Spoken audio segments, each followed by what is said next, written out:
I'm Fred Whitford with the Cooperative Extension Service at Purdue University, Director of the Purdue Pesticide Programs.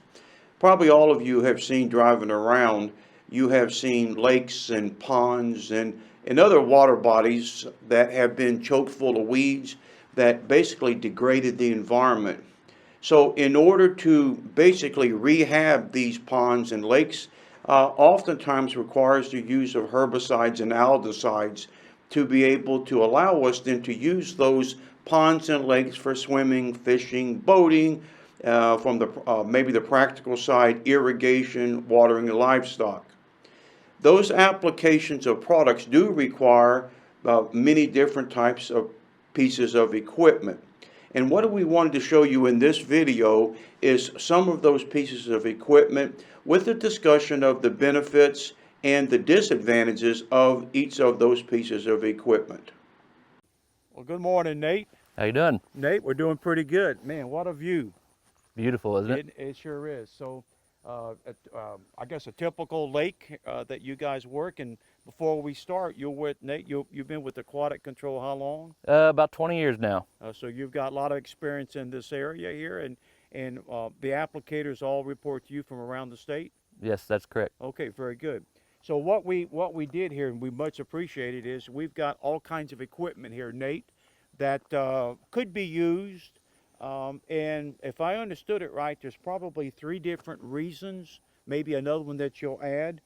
What we would use here might be is, can we do it from the bank? Correct. Can we get a boat in it Correct. and get shallow enough? One is how much presence of weeds are in there that if I have to run a motor, it just gets all tangled up. Right. And any other access, I guess that was one of your... Access is key, yes. Ideally, you would get a boat in if you're doing an application. It's much easier, it's much more effective, and you can reach out further and reach the plants or reach the target if the target is offshore a little ways. Okay. So let's do that. We'll start with probably the most basic one. People say, "Man, that's Yep. pretty simple." Yes, But it is. it pretty effective? It can be if you are targeting certain species that are close to shore, you're using the right products, the right amounts. It can be effective. Like I said, ideally you would want to get on the water, but there's some cases you just can't get there. And some of your smaller ponds you might not have to get there. So this is again the size thing. So maybe if it's a retention pond or even a small farm pond, this might be that might be just good enough. Right. I can reach it. Right. So if you look behind us here, and if this was something we were treating, obviously this would get me what, part of the way out there? Yeah, if you were targeting the white water lily there, you might be able to get out a little ways, but you probably couldn't reach them all. So you would Okay. want a different piece of equipment to correct. target that. So that's an example here. If you looked on the side here, if this was what you was working with, why launch your boat here?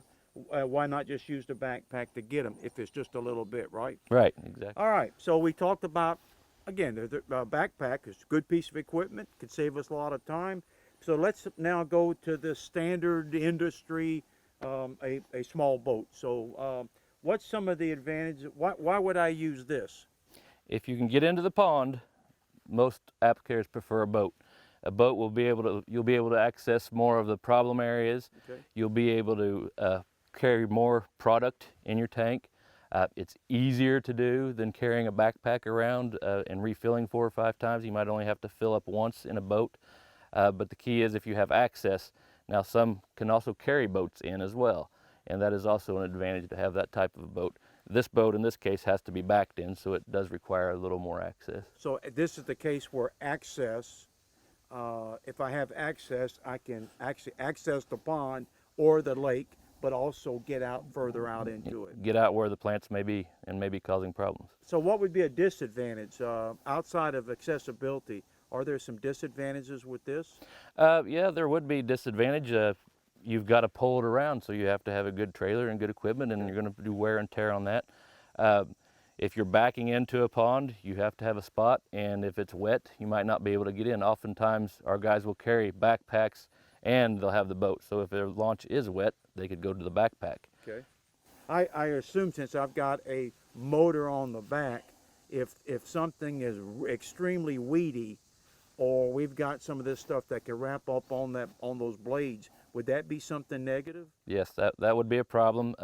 Getting around the lake, you have an outboard motor with a prop. Obviously, if you're coming into a situation late, which we don't like to do, but sometimes you have to do, or if you're really shallow, you might not be able to get that boat around. And in that case, you might go to a different type of boat where you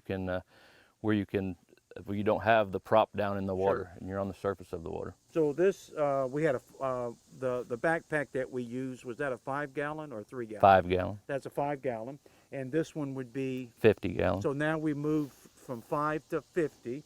Now I noticed we got a big boy right here. Mm-hmm. What's this one about?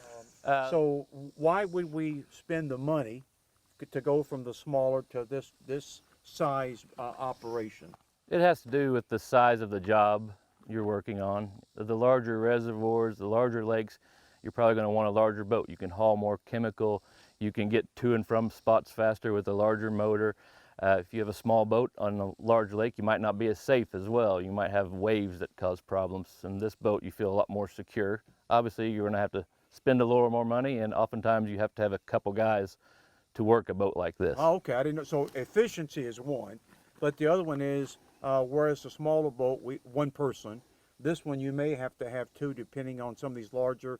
You've got other boats, you've got other activities. I assume that you want one guy focused on getting this thing safely around, and then one guy making the application. Correct. Now, this size tank on this one is how much? 100-gallon tank. So we went from a 5 to what, a 50 on Mhm. the small one now to 100-gallon. Correct. Which again, I need a larger tank to be able, if I'm going a further distance, I want my tank to last longer. Correct.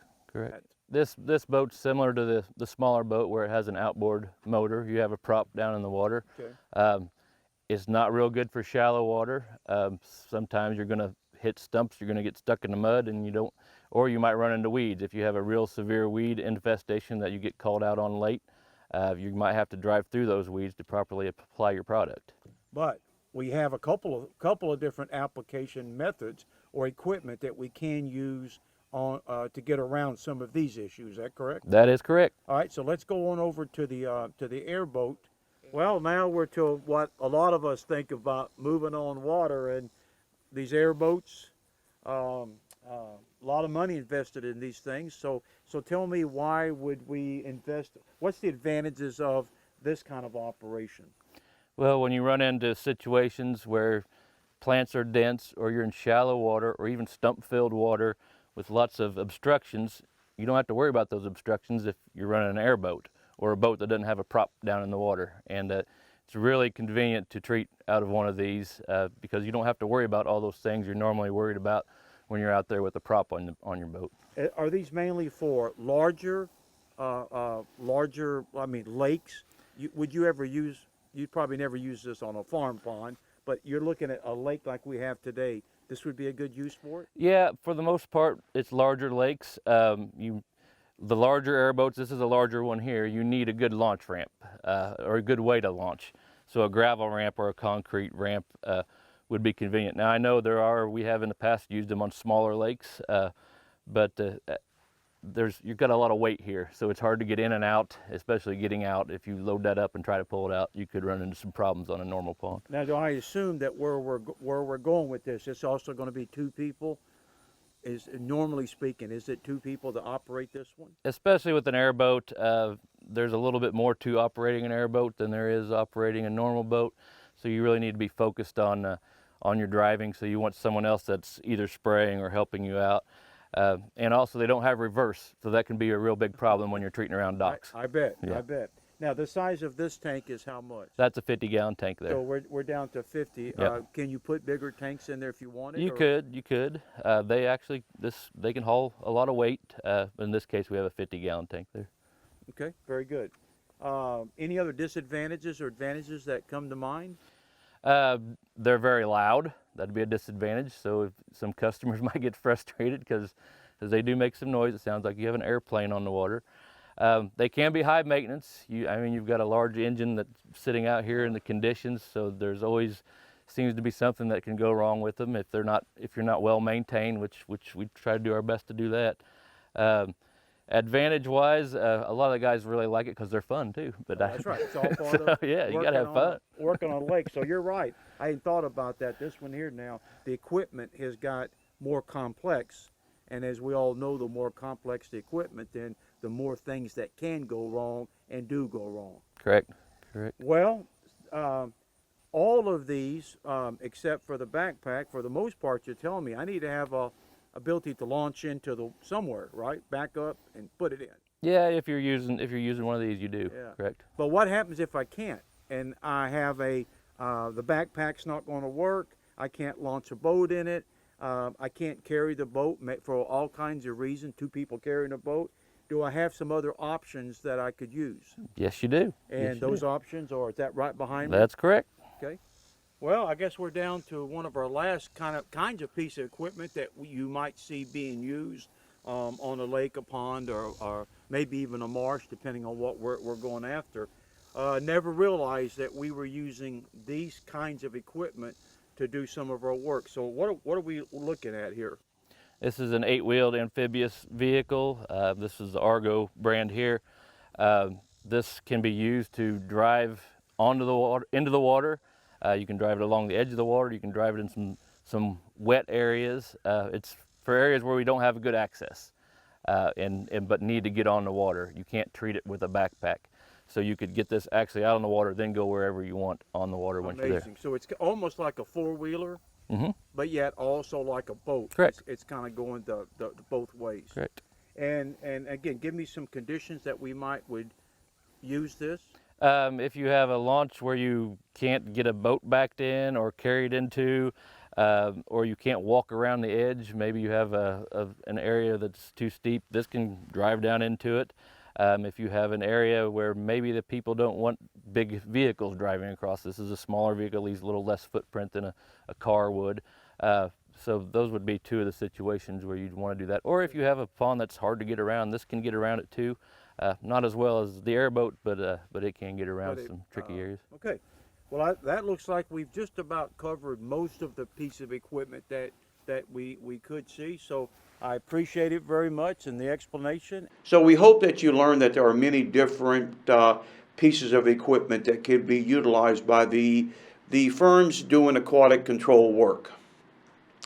Obviously, you don't need all of these pieces of equipment to do your work, and that depends on the company. It depends on the types of jobs that you are doing. But what they do show is the diversity of equipment that all have a single goal, which is to be able to control invasive weeds and native weeds that have gotten out of control. And by controlling them, then we can go back and be able to utilize these water bodies for fishing, swimming, boating, watering livestock, irrigation, and or whatever uses that we may have for that water body. If you're interested and would like to watch more videos, we have them at the following website that appears on your screen. And for those that are really interested and want a lot more detail, we have a full course, e-learning course that you can take, also available on the website that's on the screen.